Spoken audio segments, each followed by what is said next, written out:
RSS के अपने कुछ एजेंडे हैं।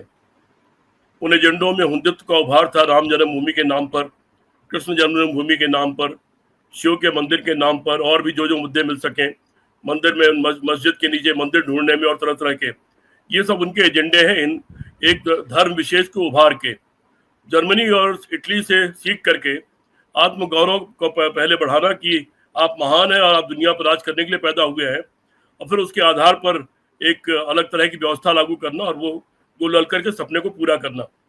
उसी में एक समान कानून व्यवस्था कि सबकी एक समान कानून व्यवस्था लागू हो जाए। लेकिन मालूम पड़ा कि उसमें तो हिंदुओं के हित ही तमाम अलग अलग तरह के कानून व्यवस्था है। ये मैं रेफरेंस में बात कर रहा हूँ सारी, और इसी तरह की तमाम उनके कार्यक्रम है। उन्हीं कार्यक्रमों में एक कार्यक्रम है one nation one election. Bharat एक बहुभाषी बहुक्षेत्रीय देश है। भारत में अलग अलग तरह की संस्कृति और सभ्यता है, अलग अलग तरह के धर्म और लोग रहते हैं। शुरुआत में 1952 से में जब इलेक्शन शुरुआत में हुआ तो निश्चित तौर पर आज़ादी नहीं मिली थी, नया नया सरकार बननी थी। वो एक समय एक चुनाव हुआ, काफ़ी दिन तक चला था वो चुनाव एक भारत के लिए एक नई चीज़ थी, लोगों को मालूम नहीं था वोट क्या डालना, कैसे डालना है। लेकिन उस वक्त के चीफ जस्टिस ने इतनी समझदारी से काम किया कि एक बैलेट पेपर के द्वारा वोट की व्यवस्था की, और कैसे चुनाव होगा, कैसे निष्पक्ष चुनाव होगा, कैसे सबकी भागीदारी होगी, वो सारा कुछ किया था। उसके बाद फिर प्रदेशों का नए सिरे से भाषा के आधार पर विभाजन शुरू हुआ। थानू पिल्ले की सरकार गिर गई केरला में, उन्हीं के खुद के अपने पार्टी ने ही सरकार गिरा दी, और इसी तरह से अलग अलग जगह पर कहीं सरकार हटने लगी, बदलने लगी और गिरने लगी, और कहीं प्रदेश बंटने लगे। तो उनके आधार पर फिर नए सिरे से उन चुनावों की जरूरत पड़ी, और फिर उसके बाद से आप लगातार गौर करके देख लिए कि चुनाव अलग अलग समय पर हो रहे हैं। देश में तमाम प्रदेश हैं, उनके अपने अपने चुनाव है।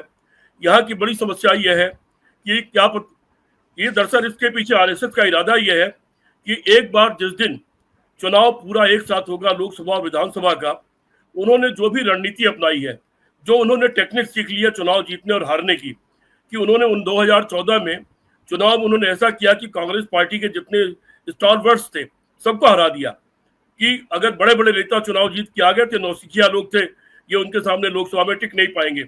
और जो भी कोई बहुत मुखर रहा, बाद में खड़गे साहब मुखर रहे तो उनको चुनाव हरवा दिया, उनको राज्यसभा में आना पड़ा। तो इस तरह से ये जो उन्होंने टेक्निक सीखी है चुनाव जीतने हारने की, जिसको अभी तक लोग डिकोड नहीं कर पा रहे हैं। अभी चुनाव की लिस्टें और उसमें हेरा फेरी या मशीनों की, वो उसके बारे में भी बहस ही चल रही है, उसकी खोजबीन जारी है। आरएसएस का इरादा यह है कि एक बार पूरा चुनाव एक साथ हो, और उसमें फिर एक आध छोटा मोटा प्रदेश छोड़ना हो छोड़ दिया जाए, सारे प्रदेश जीत दिए जाएं, और देश की सरकार में 2/3 बहुमत से ज्यादा पर कब्जा कर लिया जाए। और फिर उसके बाद ये वो तभी संभव है जब वन नेशन वन इलेक्शन हो। अलग अलग टाइम के चुनाव में क्या होता है कि हर बार हेरा फेरी नहीं कर सकते ये। अब बिहार में आपने देखा कि आज बिहार में पूरा बिहार सड़कों पर उबल पड़ा, पूरा बिहार सड़कों पर उमड़ा हुआ था, और बहुत बड़ा विरोध चुनाव आयोग का वहां हो रहा था। जनता इस तरह सड़कों पर उतरने लगेगी, आरएसएस हारने लगेगा, और चुनाव आयोग जो भ्रष्ट और बेईमान चुनाव आयोग बन चुका है वो हारने लगेगा। तो ये इनके लिए चुनौती और चेतावनी है।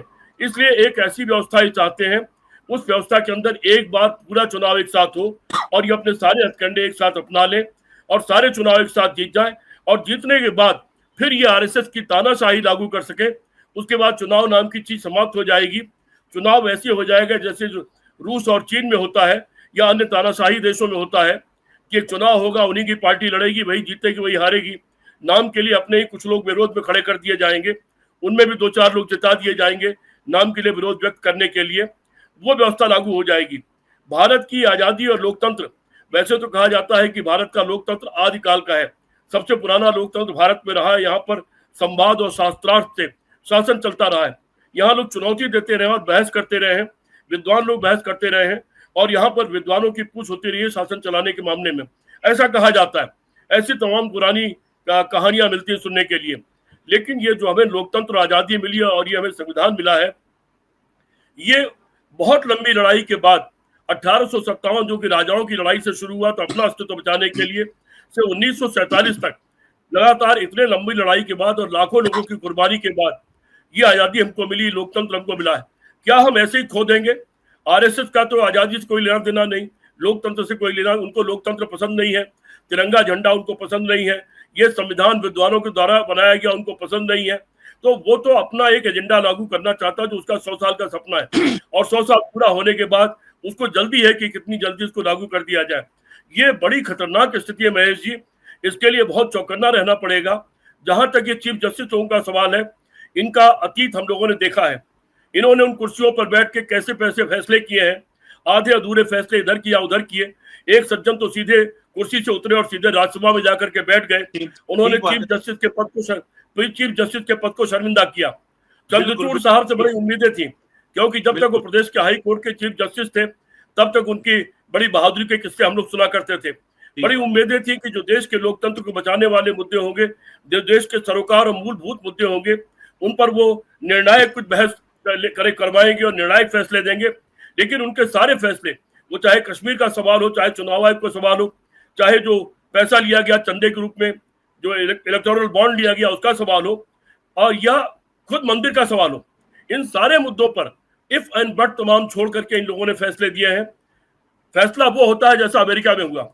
अमेरिका में ट्रंप के खिलाफ एक मुकदमा था और छोटा सा कोर्ट था, डिस्ट्रिक्ट कोर्ट।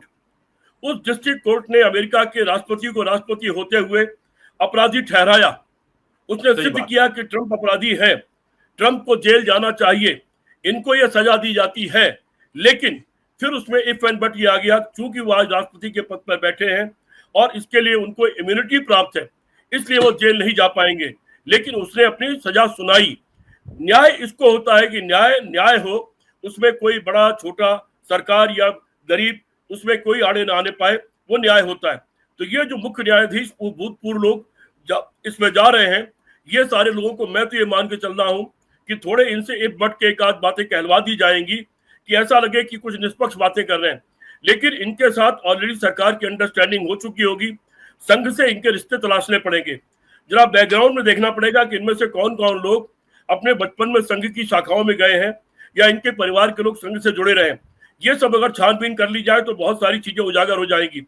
यूं तो अयोध्या में गोली चलाने के लिए, इसी बात को मैं आगे बढ़ाऊंगा कि जो फॉर्मर चीफ जस्टिस हैं सुप्रीम कोर्ट के, यूयू ललित जी, उन्होंने तो बकायदा अपनी राय दे दी है कि हाँ, इसको करने में कोई आपत्ति नहीं है, एक देश एक चुनाव ठीक है, लेकिन इसको चरणबद्ध तरीके से किया जाए। ठीक, एक उन्होंने थोड़ी सी एक समस्या जरूर बता दी कि जो विधानसभा को जिनका कार्यकाल पूरा नहीं हुआ है वहां पे एक समस्या खड़ी हो जाएगी। दूसरे हैं हमारे former chief justice DY Chandrachud ji, उन्होंने भी साफ कह दिया कि हाँ, इसके अंदर अगर इसमें ये लागू किया जाता है तो हमारी विधानसभा, लोकसभा और विधानसभा के चुनाव एक साथ कराना संविधान के मूल ढांचे का उल्लंघन नहीं होगा। तो कहने का मतलब है कि दो चीफ जस्टिस लोग राष्ट्रीय रास्ते पे अपनी राय दे चुके हैं। ठीक है जी, अब दो चीफ जस्टिस में भी रहना बाकी। हाँ, बताइए महेश जी, मैंने अभी आपसे कहा कि आरएसएस का इरादा क्या है। इस देश में अगर स्वतंत्र चुनाव होंगे और इस देश में कोई भी दल बदल भी हो सकता भारी पैमाने पर, अगर कोई गलत आदमी सरकार में आ जाएगा, उसके खिलाफ आधे से ज्यादा बहुमत चाहेगा उसको गिरा सकता है। आरएसएस को चूंकि भरोसा है कि वो सारे चुनाव जीत लेगा और सारे चुनाव एक साथ कराएगा, उसके चुनाव में कोई दल बदल नहीं होगा, वो जीत लेगा, उसकी पार्टी में कोई दल बदल नहीं होगा, उसकी पार्टी में कोई सरकार नहीं गिराएगी, उसकी तानाशाही हो जाएगी, चूंकि उसका ही आत्मविश्वास है, उसका ही भरोसा है, इसलिए वो वन नेशन वन इलेक्शन कराना चाहता है। अन्यथा अगर स्वतंत्र चुनाव होंगे, अलग अलग लोग जीतेंगे, अगर सचमुच चुनाव, असली चुनाव होंगे, लोग अलग अलग जीतेंगे, तो कहीं पर भी कोई विवाद हो सकते हैं, पार्टियां टूट सकती हैं, सरकारें गिर सकती हैं, सरकारें बदल सकती हैं।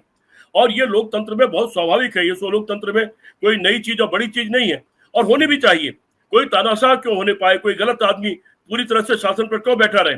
तो लेकिन चूंकि ये लोग इतने कटिबद्ध इसलिए हैं, और मैंने थोड़ी देर पहले ही आपसे कहा, इन चारों पूर्व चीफ जस्टिस से आरएसएस के लोगों की बात ऑलरेडी हो चुकी होगी, इनकी सारी बातें तय हो चुकी होंगी कि इनको क्या कहना है। उसमें ये दिखाने के लिए कि ये थोड़े निष्पक्ष और स्वतंत्र राय दे रहे हैं, कुछ इफ एंड बट इनसे ही कहलवाए जाएंगे जानबूझ के, वो भी इनकी रणनीति का हिस्सा होगा।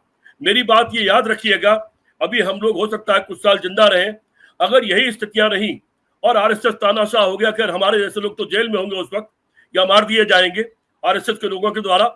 लेकिन अगर ये स्थितियां रही तो आप देखेंगे जो बात मैं आज कह रहा हूं, मेरी बात वो अक्षरशः सही साबित होगी। जो बात मैंने 16 मई 2014 को कही थी वो अक्षरशः सही साबित हुई सारी बातें। और समय समय पर विनीता से पूछिएगा, बहुत सारी बातें मैंने कही और बाद में सही साबित हुई है। ये आरएसएस का बहुत खतरनाक एजेंडा है। इसके लिए आपके सुनने वाले जो भी 2-4 लाख 5 लाख 10 लाख दर्शक हो, मैं उनसे कहना चाहता हूं कि जागिए, खड़े होइए, चैतन्य होइए और आप इसको करोड़ों तक पहुंचाइए। इस आरएसएस को रोकिए, इस आरएसएस को खत्म करिए। इस आरएसएस, अगर आरएसएस रहेगा तो देश खत्म हो जाएगा, अगर आरएसएस रहेगा तो लोकतंत्र खत्म हो जाएगा, आरएसएस रहेगी तो आजादी खत्म हो जाएगी, इस देश में गुलामी आ जाएगी, हिटलर और मुसोलिनी की तरह करोड़ों लोग मार दिए जाएंगे और करोड़ों लोग कंसंट्रेशन कैंप में और जेलों में जिंदगी बिताएंगे। अगर वो जिंदगी देखना चाहते हैं आप लोग इस देश में मार काट और युद्ध देखना चाहते हैं तो आरएसएस को पाल के रखिए, अन्यथा आरएसएस से दूरी बनाइए और कोशिश करिए कि आरएसएस धीरे धीरे खत्म हो जाए। उसका रहना इस देश के लिए खतरनाक है और ये सारे आरएसएस के एजेंडे हैं। और आप हमसे जुड़े रहने के लिए सब्सक्राइब करें YouTube पर, फॉलो करें Twitter पर और लाइक करें Facebook पर। और ज्यादा जानकारी के लिए आपको टाइप करना होगा सिर्फ न्यूज नशा।